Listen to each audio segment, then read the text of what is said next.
7 एवं 8 सितंबर को यहाँ अंतर महाविद्यालय खो खो प्रतियोगिता महिला एवं का आयोजन है। और सौभाग्य बात है कि इस गर्मी में भी 10 में भाग रही है और इन खिलाड़ियों ने उत्साह दिखाया है। उत्साह बताता कि हमें खो खो देखने मिलेगा। खेल से हमारी शास्त्रात्मक भावना बढ़ती है, आपस में एक दूसरे मिलते हैं, हम एक दूसरे का साथ देते हैं।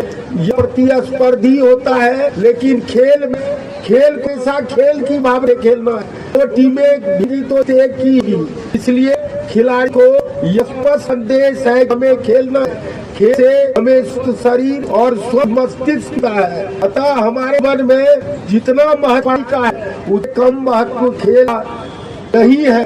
पहले लोग कहा करते कि पढ़ो लिखोगे खेले धूपे होगे खराब, लेकिन मैं कि आज के युग में पढ़ने लिखने की जितना नाम नहीं होता इतनी कम नहीं, उतना अधिक आई आज खिलाड़ियों की हुई है, वो बहुत ऊंचे। इसलिए हम जज्बे के है, हमें बहुत जाना है। आज भारत खेल अपना परचम भी से लहराया है। क्रिकेट की करें हम ये इधर चौपड़ा हाला उसकी करें, तुमने जो कदम आज बढ़ाया है, अगर हमारा ही हौसला रहा तो आने वाले दिनों खेल में भी भारत विश्व का नंबर 1 देगा। सिर्फ जज्बे और हौसले की बात है। अतः अपने खिलाड़ियों यह आश्वासित हूँ कि हमारे विश्वविद्यालय के जितनी हमारी माननीय कुलपति में यहाँ मौजूद है, उन लोगों के आसाद से इस महाविद्यालय का स्थल चयन खो खो खेल प्रतियोगिता महिला उसके लिए किया है। और मैं दुनिया को कहना चाहता हूँ, इस महाविद्यालय पूरा क्षेत्र आपको नजर आ रहा है, क्या पूरा क्षेत्र इस महाविद्यालय के खेल का मैदान है। लेकिन आप एक बिंदी है का मैदान जीत है, क्योंकि बीच से 11,000 बुरा ताया है, जिसके लिए कई बार हम लोगों ने प्रयास किए। लोगों ने मंत्री को कहा कि कोई कार्य नहीं, विश्वविद्यालय भी एक आई थी के समक्ष में लिखा से हम छात्रों को सुनाई की है। अतः माननीय के जेहर में यह देना चाहूँ कि प्रयास हट सके तो यह हर के जीवन के लिए अहम होगा। अतः कुलपति महोदय, सचिव परिषद, प्राचार्य महोदय, प्रोफेसर अरविंद बाबू सहित तमाम अतिथि हम अपने क्रीड़ा विभाग से स्वागत करते हुए माननीय कुलपति महोदय को हम चाहते हैं बताना चाहते हैं। माननीय अभी जो हमारे सामने में खिलाड़ी है, बिहार में विश्वविद्यालय की ओर से एकलव्य प्रतियोगिता होती है। उस एकलव्य प्रतियोगिता के मेल और फीमेल, पुरुष और महिला दोनों में एकलव्य प्रतियोगिता में बीएन मंडल विश्वविद्यालय ही रहा था, जो अभी है। हम लाए थे, द्वितीय पुरस्कार पुरुष में मिला था, तृतीय पुरस्कार महिला में मिला था। उस के सदस्य भी अभी हमें इस मैदान पर पार्वती विज्ञान महाविद्यालय नंभी कॉलेज की ओर से यहाँ लाइन में खड़े हैं।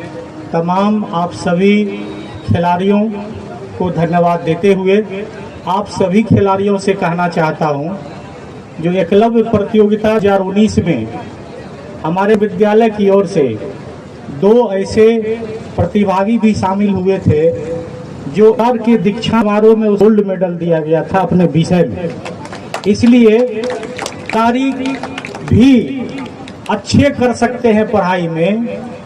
2 रसायन शास्त्र में और मनोविज्ञान विभाग में गोल्ड मेडल से सम्मानित हुई है दोनों लड़की, जो एकलव्य और तरंग प्रतियोगिता में गई थी, विश्वविद्यालय की ओर से प्रतिनिधित्व की थी। इसीलिए आप तमाम खिलाड़ियों से अनुरोध है, जो खेल पढ़ाई में हक नहीं है, खेल आप आगे बढ़ाएगा। जिस तरह आपका शारीरिक विकास कराता है, उसी तरह मानसिक विकास में भी यह बहुत पूर्ण योगदान देता है।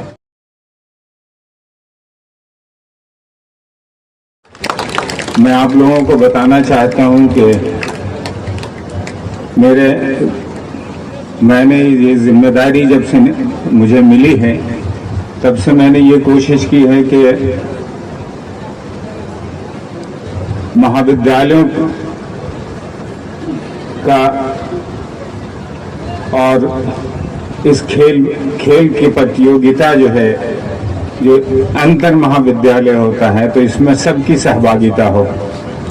तो मैंने पिछले 2 साल इस एक्टिविटी को कराने के बाद जो देखा कि कुछ कॉलेजेस ऐसे हैं जहां कभी कोई ऐसी जिम्मेदारी खेल की नहीं दी गई। उसमें एक कॉलेज BNMB भी है जहां पहले कोई ऐसी चीजें अंतर महाविद्यालय की जिम्मेदारी इनको नहीं दी गई थी। तो मैंने इस बार खो खो के लिए यहाँ का प्रपोजल रखा और जिसको हमारे यहाँ कमेटी काउंसिल जो है इसने अप्रूवल दिया और आज आप इस खेल को खेल का आयोजन यहाँ कर रहे हैं। मुझे ये पूरी उम्मीद है। मैं इस कॉलेज में पहले भी आ चुका हूँ 1-2 बार और यहाँ पर एक बहुत ही कामयाब कॉन्फ्रेंस इन लोगों ने कराया था जिसमें 2 दिन में आया था। तो उसमें बहुत ही अच्छी तरह से इन लोगों ने उस सेमिनार को किया था, कॉन्फ्रेंस को। मैं समझता हूँ कि आज का ये प्रोग्राम जो खेल के प्रतियोगिता है वो भी महाविद्यालय बहुत ही अच्छी तरह से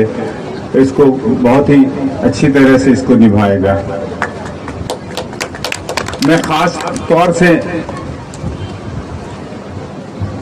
मुझे खुशी महसूस होती है इस बात की कि इस अंतर महाविद्यालय प्रतियोगिता का जो आज इनॉग्रेशन हो रहा है उसमें हमारी कुलपति महोदया मौजूद हैं और इनके होने से मोटिवेशन और इंस्पिरेशन बच्चों में आएगा और खास तौर से लड़कियों में। आज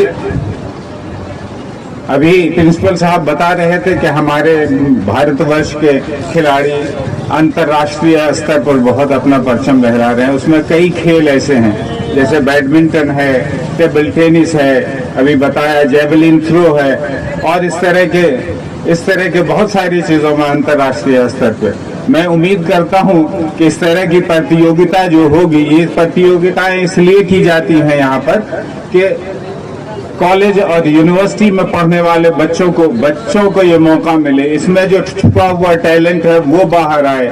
ये जो सिलेक्शन होगा, हो सकता है यही आपको आगे इंटर यूनिवर्सिटी प्रतियोगिता में भेजेगा। वहां पर चयनकर्ताओं की अगर नजर पड़ी आप पे तो आपका चयन राष्ट्रीय स्तर के लिए होगा और राष्ट्रीय स्तर के बाद आप लोगों में से ही कोई अंतर्राष्ट्रीय स्तर पर जो है तक पहुंचेगा और वहां अपने इलाके का, अपनी यूनिवर्सिटी का, अपने कॉलेज का नाम रोशन करेगा। तो मैं ये कहता हूं कि आप खेल अभी सब लोग कह चुके हैं कि जिस्मानी तौर से आप अगर फिजिकली आप अगर हेल्दी हैं तभी आप दिमागी तौर पर भी हेल्दी और स्वस्थ हो सकते हैं। अच्छी पढ़ाई में खेल कभी बाधा नहीं आ सकता। मैं जहां जाता हूं ये बताता हूं कि खिलाड़ी जो होते हैं वो कम वक्त में ज्यादा सीख लेते हैं, ज्यादा याद कर लेते हैं कि उनका दिमाग ज्यादा तेज होता है, उनका न्यूरॉन सेल्स वो ज्यादा एक्टिव होता है। अगर और बच्चे जो खेलते नहीं हैं वो किसी चीज को 1 घंटे में याद करेंगे तो खिलाड़ी 15 मिनट और आधे घंटे में याद कर सकता है। तो इसलिए ये आप नहीं समझें कि आप अपना वक्त जाय करते हैं। दूसरे उसके अलावे आपकी पर्सनालिटी दूसरे लोगों से जो नहीं खेलते हैं उससे ज्यादा बेहतर होती है और कई चीजों में निर्णय लेने में सहन शक्ति जो होती है, कोऑपरेशन, कोऑर्डिनेशन वगैरह, या लीडरशिप क्वालिटी, मिलजुल कर काम करने की क्वालिटी, ये बहुत सारी क्वालिटी आपके अंदर जो पैदा होती है वो आप नहीं जानते कि आप जानबूझकर नहीं कर, लेकिन आपके अंदर खुद ब खुद जो है आपकी पर्सनालिटी ट्रांसफॉर्म होती रहती है। और जब पढ़ लिख कर आप कॉलेज से, यूनिवर्सिटी से बाहर जाते हैं तो आपके ऊपर कहीं भी इंटरव्यू में और किसी जॉब के लिए तो आपके ऊपर पहले सिलेक्शन करने वालों की नजर पड़ती है और आपका सिलेक्शन पहले होगा उन लोगों के मुकाबले में जो खेला नहीं करते हैं। इसलिए खेलिए भी और पढ़िए भी। इन शुभकामनाओं के साथ मैं अपनी बात खत्म करता हूँ। शुक्रिया बहुत बहुत। बहुत बहुत धन्यवाद फजल साहब को। इन्होंने हमारे खिलाड़ियों को प्रोत्साहित करते हुए कहा कि आप राष्ट्रीय एवं अंतर्राष्ट्रीय स्तर पर खेल खेलें। बहुत खुशी की बात है।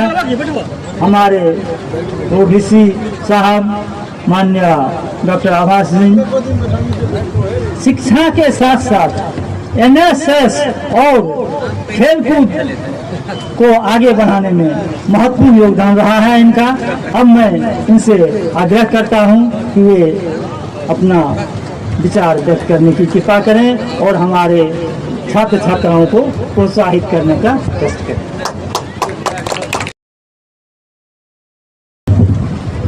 सभाध्यक्ष प्रिंसिपल साहब, मंचस्थ अतिथिगण, महाविद्यालय के शिक्षकगण, कर्मचारीगण, छात्रगण, प्रतिभागीगण एवं यहाँ उपस्थित सभी जन,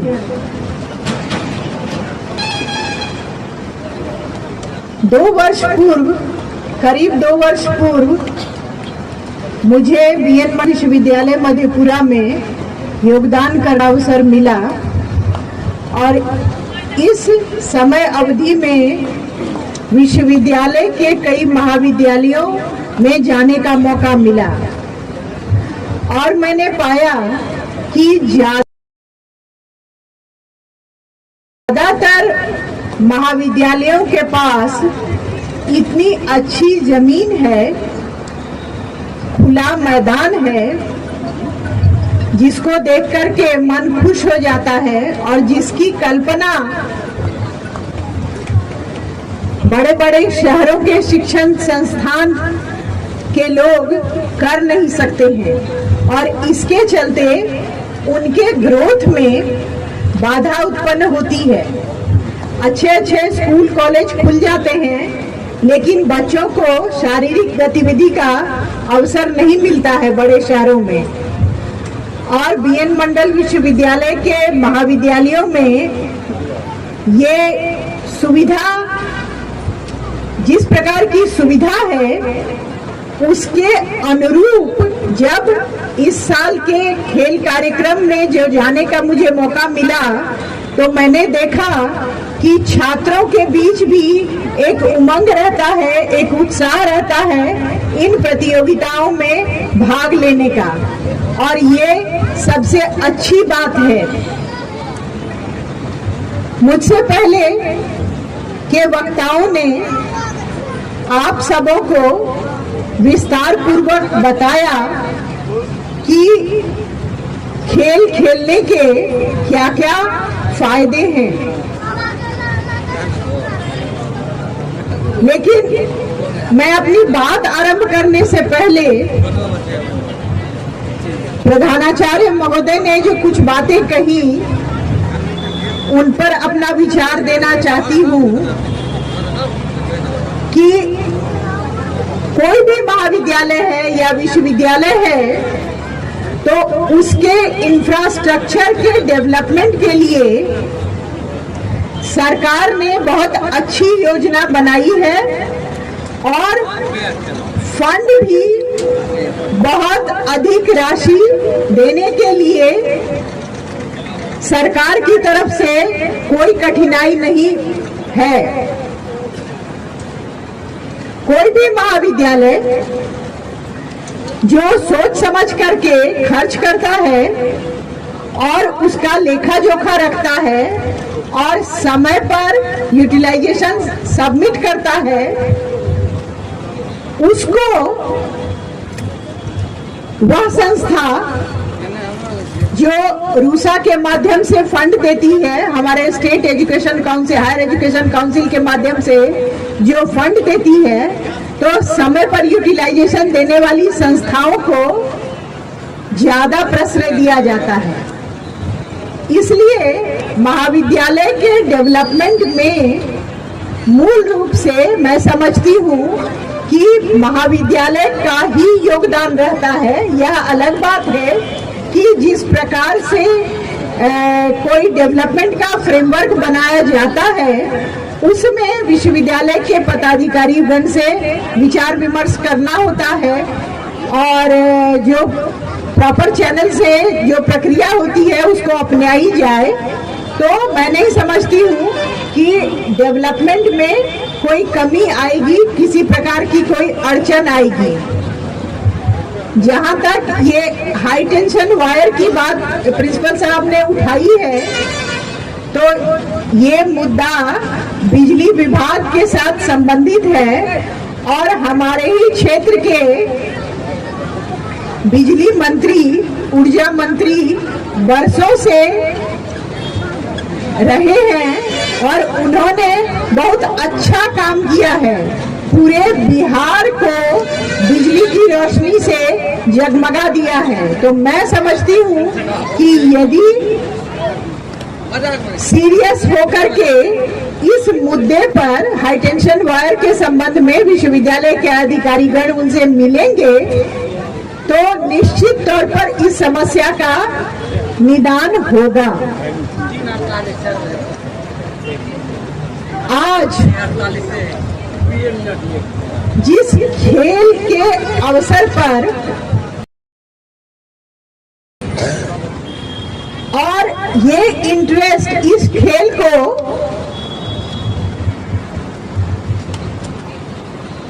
ऑफिशियली नहीं तो अनऑफिशियली इस खेल का प्रचार होते रहा संपूर्ण एशिया में। 1955 ईस्वी में भारतवर्ष में खो खो फेडरेशन की स्थापना हुई। 1959 ईस्वी में पहली बार आंध्र प्रदेश के विजयवाड़ा में राष्ट्रीय खो खो प्रतियोगिता का आयोजन हुआ। 1960 ईस्वी में राष्ट्रीय महिला खो खो प्रतियोगिता का आयोजन हुआ। 1982 ईस्वी में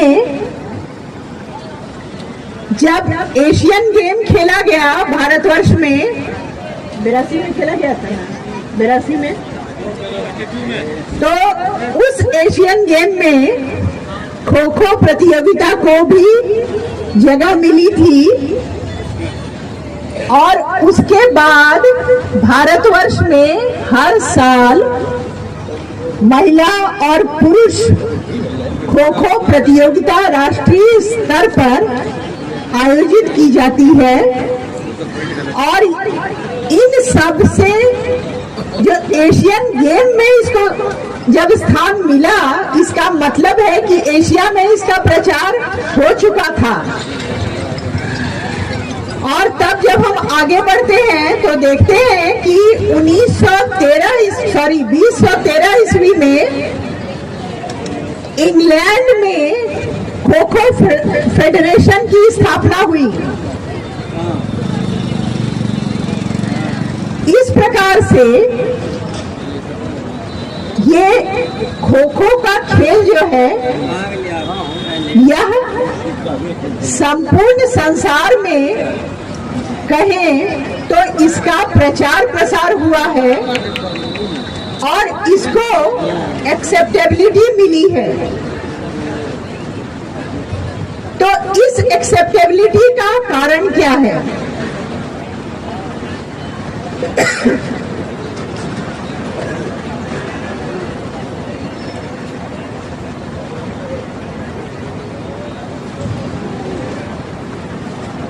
इस एक्सेप्टेबिलिटी का कारण ये है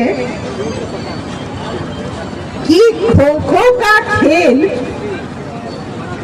एक ऐसा खिलाड़ी तैयार करता है। खो खो खेल जो कि टीम वर्क होता है, टीम गेम होती है, लेकिन उसका एक एक खिलाड़ी एक कंप्लीट एथलीट होता है। एथलीट के जो गुण होने चाहिए, क्या क्या गुण होने चाहिए एथलीट के? उसके शरीर में फ्लेक्सिबिलिटी होनी चाहिए, वो तीव्रता होनी चाहिए, उसके अंदर एनर्जी होनी चाहिए और इस प्रकार से उसका स्ट्रेंथ होना चाहिए, उसको रिफ्लेक्स डिसीजन लेने की क्षमता होनी चाहिए। तो इन सारी क्षमताओं का समावेश जिस खिलाड़ी में होता है, जिस एथलीट में होता है, वह खो खो का पक्का खिलाड़ी होता है। और ऐसे खिलाड़ियों का समूह जिस ग्रुप में होगा, जिस टीम में होगा, वह निश्चित तौर पर सफलता प्राप्त करेगी।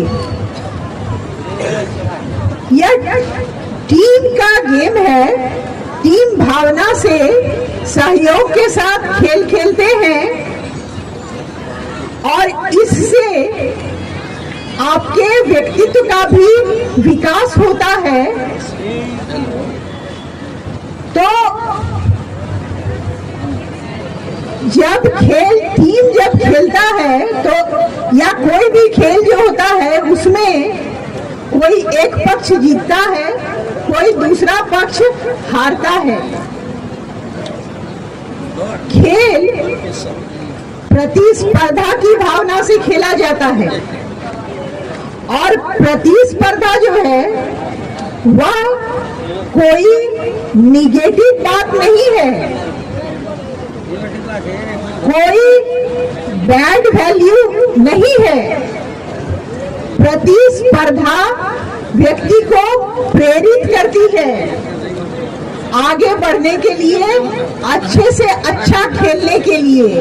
एक टीम दूसरी टीम के साथ प्रतिस्पर्धा करके जीतना चाहती है, लेकिन क्या हार और जीत ही अंतिम है? आप तो हमेशा से ही सुनते हैं कि खेल में हार जीत लगी ही रहती है, प्रतिस्पर्धा हम करते हैं, लेकिन हो सकता है कि रिफ्लेक्स डिसीजन जब लेते हैं, रिफ्लेक्स एक्शन जब हमारा होता है, तो किसी दूसरे खिलाड़ी का रिफ्लेक्स एक्शन हमसे भी अच्छा हो और वो अच्छा कर ले। तो इसलिए प्रतिस्पर्धा हमें आगे बढ़ने की प्रेरणा देती है, लेकिन दूसरा पक्ष जो है वह हमारा शत्रु पक्ष नहीं होता है, वह हमारा साथी पक्ष ही होता है। और इसलिए आप देखते हैं कि कोई भी खेल हो, खेल के बाद विजेता टीम और अपराजित टीम के खिलाड़ी एक दूसरे का हाथ मिलाते हैं, गले से गले मिलते हैं और इस प्रकार से भाईचारा की भावना भी की भावना भी संपुष्ट होती है। तो इन्हीं शब्दों के साथ मैं महाविद्यालय के आयोजन समिति के सदस्यों का, प्रधानाचार्य का धन्यवाद करती हूँ कि उन्होंने आज मुझे आपके समक्ष कुछ बोलने का मौका दिया और सभी की आओ अच्छे से अच्छा खेलेंगे, अच्छे से अच्छा प्रदर्शन करें और जीवन में अधिकाधिक सफलता पाएं, सुखी रहें। धन्यवाद।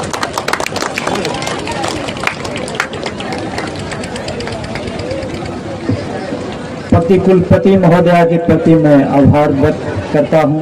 उन्होंने हमारे छात्र छात्राओं को खो खो के महत्व के बारे में विस्तार से बताई। अब मैं शिक्षक संघ सचिव अरविंद बाबू से आग्रह करता हूं, वे धन्यवाद ज्ञापन करने की कृपा करेंगे।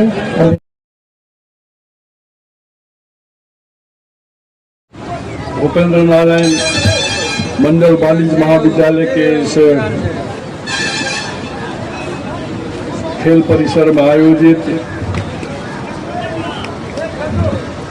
अंतर महाविद्यालय खो खो प्रतियोगिता के उद्घाटन करता भूपेंद्र नारायण मंडल विश्वविद्यालय के